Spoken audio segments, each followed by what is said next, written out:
தயாரிப்பு நிறுவனம் படத்தை ரிலீஸ் பண்ணுறதுக்கு அவங்க வேலையை முழுசாக ஸ்டார்ட் பண்ணிட்டாங்க.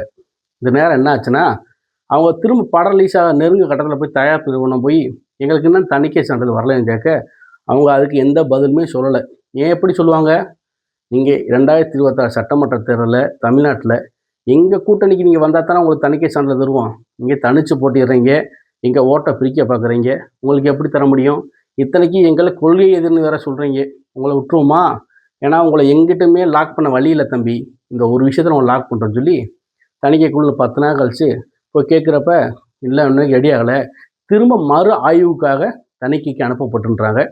உடனே படக்குழு நிறுவனம் என்ன பண்ணுறாங்கன்னா, இதை கோர்ட்டில் கேஸ் போடுறாங்க. கேஸ் பண்ணி கோர்ட்டில் போய் கேட்குறாங்க. அங்கே தணிக்கை குழு சார்பாக ஒரு நல்ல பதில் சொன்னாங்க. என்ன சொல்கிறாங்கன்னா, இந்த மாதிரி நாங்கள் தணிக்கை குழு மறு ஆய்வுக்கு அனுப்பியிருக்கோம்.